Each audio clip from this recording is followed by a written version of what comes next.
Hi friends, ನಿಮ್ಮೆಲ್ಲರಿಗೂ ಕೂಡ ನಿಮ್ಮದೇ ಆಗಿರ್ತಕ್ಕಂಥ ಯೂಟ್ಯೂಬ್ ಚಾನಲ್ ಸ್ಟಡಿ ವಿತ್ ಪರಶುರಾಮ್ಗೆ ಸ್ವಾಗತ ಅಂತ ಹೇಳ್ತಾ ಇಂದಿನ ವಿಡಿಯೋದಲ್ಲಿ ನಾನು 9ನೇ ತರಗತಿ ತೃತೀಯ ಭಾಷೆ ಹಿಂದಿ ಭಾಗ 1ರ ಪಠ್ಯಪುಸ್ತಕದ 2ನೇ ಗದ್ಯ ಪಾಠ ಗುಲಾಬ್ ಸಿವ್.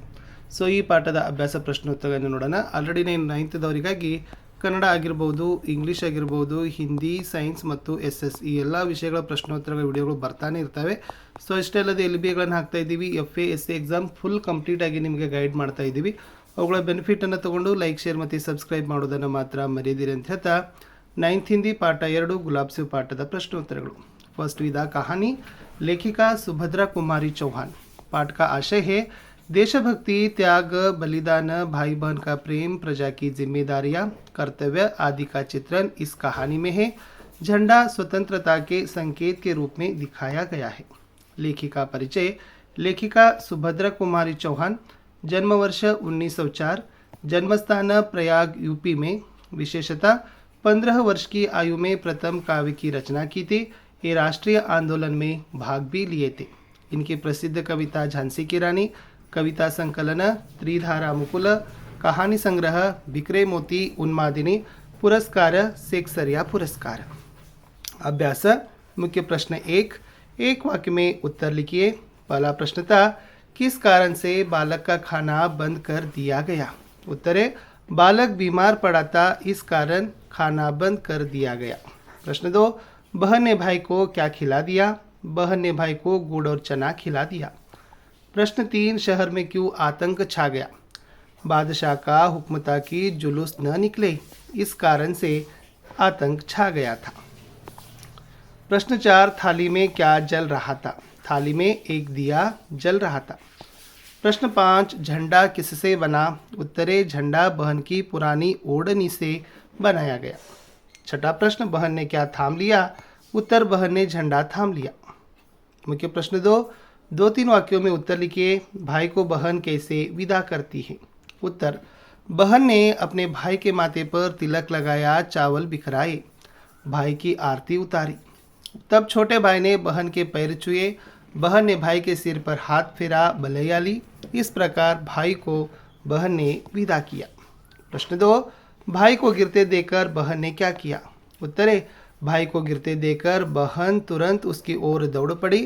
भाई को खून से लथपथ स्थिति में देखा, वह भैया भैया पुकारती रही, अपने भैया से झंडा ले ली. प्रश्न 3 जोड़कर लिखा गया है. बालक सारे घर का, उत्तर है दुलारा था. भाई खून से, उत्तर है लथपथ पड़ा था. बड़ी दूर जाना है, तुम थक जाओगी, इज द राइट आंसर. दिए गए शब्दों को वाक्यों में प्रयोग करना है. जुलूस, लोग जुलूस में भाग लेते हैं. आभा मंडल, मैंने श्री राम की चित्र में आभा मंडल देखा. आतंक, श्रीनगर में आतंक का वातावरण था. हुक्म, राजा का हुक्म प्रजा को पालन करना पड़ता है. ಪ್ರಶ್ನೆ 5. ಸಂಜ್ಞಾ और ಸರ್ವನಾಮ ಶಬ್ದों को अलग अलग कीजिए ಅಂತ ಇತ್ತು. ಬಹಳ ಶಬ್ದಗಳನ್ನು ಕೊಟ್ಟಿದ್ದಾರೆ ನೋಡಿ. ಯಾವೆಲ್ಲ ಇದಾವೆ ಅಂದರೆ जुलूस, वह, माँ, बादशाह, गुलाब सिंह, बहन, उसे, भैया, अपने, इन, झंडा, सिपाही, लोग, उन्होंने, गोली, खून, जुलूस, माँ, ಬಾದಶಾಹ, ಗುಲಾಬ್ ಸಿಂಗ್, ಬಹನ್. ಇದರಲ್ಲಿ ಸಂಜ್ಞಾ ಶಬ್ದ ಅಂತಂದರೆ ನೆನಪಿಟ್ಕೋಬೇಕು ನಾಮಪದ. ಸೊ ನಾಮಪದಗೆ ಏನಂತೀವಿ? ಸಂಜ್ಞಾ ಶಬ್ದ ಅಂತೀವಿ. ಅಲ್ಲಿ ಜುಲೂಸ್, ಮಾ, ಬಾದಶಾಹ, ಗುಲಾಬ್ ಸಿಂಗ್, ಬಹನ್, ಭಯ್ಯ, ಗೋಲಿ, झंडा, सिपाही, खून ಮತ್ತು ಲೋಗ್ ಇವೆಲ್ಲ ಏನಪ್ಪ ಅಂದರೆ ನಾಮಪದಗಳು, ಸಂಜ್ಞಾ ಶಬ್ದ. ಇನ್ನು ಸರ್ವನಾಮ ಅಂದರೆ ಉನ್ಹೋನೆ, ವಹ, ಉಸ್ಸೆ, ಇನ್, ಅಪ್ನೆ ಅಂತ ಇದೆ ನೋಡಿ. ಇವೆಲ್ಲ ಏನಪ್ಪ ಅಂತಂದರೆ ಸರ್ವನಾಮ. ನಾಮಪದದ ಬದಲಾಗಿ ಉಪಯೋಗವಾಗುವ ಶಬ್ದಗಳೇ ಸರ್ವನಾಮ. ಎಸ್. ಇನ್ನು ವಿಶೇಷಣ ಶಬ್ದ ಛಾಂಟ್ಕರ್ ಅಲಗ್ ಕೀಜೆ ಅಂತ ಕೇಳಿದರೆ ವಿಶೇಷಣ ಪದಗಳನ್ನು ಏನು ಮಾಡಬೇಕು? ಆರಿಸಿ ಬೇರೆ ಬರಿಬೇಕು. ಎಸ್. ಕಾಲಾ ಕುತ್ತಾ ಭೌಂಕ್ ರಹಾ ಹೇ, ಉತ್ತರೆ ಕಾಲಾ. तोता हरे रंग का है, उत्तर है हरे. वह पीला पपीता खा रहा है, उत्तर है पीला.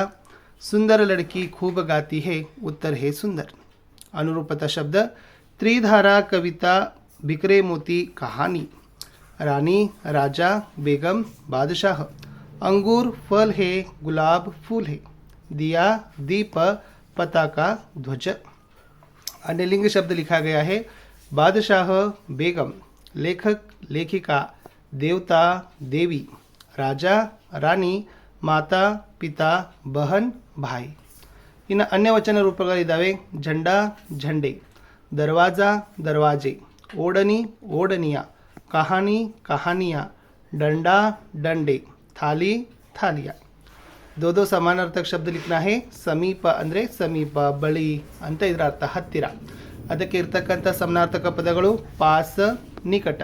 ಇನ್ನು ಖೂನ್ ಅಂದರೆ ರಕ್ತ, ಶೋಣಿತ, ಲಹು ಅಂತ ಹೇಳ್ತೀವಿ. झंडा, ಧ್ವಜ್, ಪತಾಕ, ತಿರಂಗ. ಸಂತೋಷ, ಖುಷಿ, ಆನಂದ ಅಂತಕ್ಕಂಥದ್ದು ಏನಾಗಿತ್ತಪ್ಪ ಅಂತಂದರೆ ಪ್ರತಿ ಪದಕ್ಕಿರ್ತಕ್ಕಂಥ ಒಂದೆರಡೆರಡು ಸಮಾನಾರ್ಥಕ ಪದಗಳನ್ನು ಬರೆದಿರೋದು. ಇನ್ನು ಉಚಿತ್ ಶಬ್ದವಂಸೆ ಖಾಲಿಸ್ತಾನ್ ಬರಿ ಅಂತ ಕೇಳಿದ್ದಾರೆ. ಬಡಾ ಭಾರಿ ಜುಲೂಸ್ ಥಾ ಅಂತ ಇದೆ, ಆನ್ಸರ್ ನಿಕಲ್ನಾ ಥಾ. ಇನ್ನು ವಹ ಸಾರೆ ಘರ್ ಕಾ ದುಲಾರಾ ಡ್ಯಾಶ್ ಅಂತ ಇದೆ, ಸೊ ಥಾ ಅನ್ನೋದು ಉತ್ತರ. झंडे की तैयारी होने लगी ಇಸ್ ದ ಆನ್ಸರ್. ಲೋಗ್ ಭಾಗೆ ಆಯ್ ಅಂತಕ್ಕದ್ದನ್ನು ಬರಿಬೇಕು. ಓಕೆ, ಇನ್ನು ನೆಕ್ಸ್ಟ್ ಖಾಲಿ ಜಾಗ ಬರಿ ಅಂತ ಕೇಳಿದ್ದಾರೆ. ನಿಮಗೆ ಗೊತ್ತಿರಲಿ, ಫಸ್ಟ್ ಇರ್ತಕ್ಕಂಥದ್ದು ಕ್ರಿಯಾ ಶಬ್ದ ಅಂತೀವಿ, ಎರಡನೇದಲ್ಲಿರ್ತಕ್ಕಂಥದ್ದು ಪ್ರಥಮ ಪ್ರೇರಣಾರ್ಥಕ ಕ್ರಿಯಾ ಅಂತೀವಿ, ಸೊ ಸೆಕೆಂಡ್ ಇರೋದು ದ್ವಿತೀಯ ಪ್ರೇರಣಾರ್ಥಕ ಕ್ರಿಯಾ ಶಬ್ದ ಅಂತ ಕರಿತೀವಿ. ಇದಕ್ಕೆ ಆನ ಬರ್ತದೆ, ಓಕೆ, ಅಂತ್ಯದಲ್ಲಿ ಇದಕ್ಕೆ ವಾನ ಬರ್ತದೆ ದ್ವಿತೀಯ ಪ್ರೇರಣಾರ್ಥಕ ಕ್ರಿಯಾದಲ್ಲಿ. मिलना मिलाना मिलवाना, देखना दिखाना दिखवाना, खाना खिलाना खिलवाना, बैठना बिठाना बिटवाना, घूमना घुमाना घुमवाना. ಇಲ್ಲಿ ಯಾವುದಾದ್ರೂ ಏನಾಗಿರ್ತದಪ್ಪ ಅಂತಂದರೆ ದೀರ್ಘ ಸ್ವರ ಬರ್ತಂದ್ರೆ ಅದನ್ನು ನಾವೇನು ಮಾಡ್ತೀವಿ, ರಸ್ವ ಸ್ವರಕ್ಕೆ ಪ್ರಥಮ ಪ್ರೇರಣಾರ್ಥಕ ಕ್ರಿಯಾದಲ್ಲಿ ಬದಲಾವಣೆ ಮಾಡಬೇಕು ಅನ್ನೋದು ಒಂದು ನಿಯಮ. ನೇ ಶಬ್ದ ಬನಾಕರ್ ಲಿಖಿ ಅಂತ ಕೇಳಿದ್ದಾರೆ. ಸೊ ಅಣ್ ಮತ್ತು ಜಾನ್ ಸೇರಿಸಿದರೆ ಅಂಜಾನ್ ಆಗುತ್ತೆ. ಅದೇ ಥರ ಬೇಜಾನ್, ಬೇಜಾನ್, ಸುಜಾನ್ ಇದ್ದರೆ ಸುಜಾನ್ ಅಂತ ಹೊಸ ಪದಗಳನ್ನು ಬರೀಬಹುದು. ಇನ್ನು ಇಸಿ ಪ್ರಕಾರ ಅನ್ ಬೇ ಸು ಕೋ ಜೋಡ್ಕರ್ ಅನ್ಯ 5 ನಯೇ ಶಬ್ದ ಲಿಖಿ ಅಂತ ಕೇಳಿದ್ದಾರೆ. ಅನ್ನದಿಂದ ಉಪಯೋಗ ಮಾಡಿ ಬರತಕ್ಕಂಥ ಶಬ್ದಗಳು ಎಸ್ ಅನರ್ಥ, ಅನಾದಿ, ಅನುಪಮ, ಅನಿಚ್ಛ ಅಂತಕ್ಕಂಥ ಅಂತಕ್ಕಂಥವುಗಳನ್ನು ನಾವೇನು ಮಾಡಿದ್ವಿ ಹಾಕಿ ಬರಿಬೇಕಾಗಿರ್ತಕ್ಕಂಥದ್ದು. ಇನ್ನು ಬೇ ಅಂದರೆ ಬೇಕಸೂರ್, ಬೇಹದ್, ಬೇಶರ್ಮ್, ಬೇದಾಗ್, ಬೇರಹಮ್, ಬೇರೋಕ್ಟೋಕ್ ಅಂತಲೂ ಕೂಡ ಬರಿಬೋದು. ಇನ್ನು ಸು ಅನ್ನ ಬಳಕೆ ಮಾಡ್ತಕ್ಕಂಥ ಶಬ್ದಗಳು ಯಾವಪ್ಪ ಅಂದರೆ ಸುಪುತ್ರ, ಸುಸ್ವಾಗತ, ಸುಮಧುರ, ಸುಸಂಸ್ಕೃತ, ಸುದೃಢ ಅನ್ನೋದನ್ನು ನಾವೇನು ಮಾಡ್ಬೋದು, ಸುಶಿಕ್ಷಿತ ಅಂತಲೂ ಕೂಡ ನಾವೇನು ಮಾಡ್ಬೋದಪ್ಪ ಬರೀಬೋದು. ಇಷ್ಟು ಗುಲಾಬ್ಸಿವ್ ಅಂತಕ್ಕಂಥ ಪಾಠದ ಅಭ್ಯಾಸ ಪ್ರಶ್ನೋತ್ತರಗಳು ಇತ್ತು. ವಿಡಿಯೋ ಹೇಗೆ ಅನಿಸಿತ್ತು ಅನ್ನೋದನ್ನು ಕಮೆಂಟ್ ಮಾಡಿ.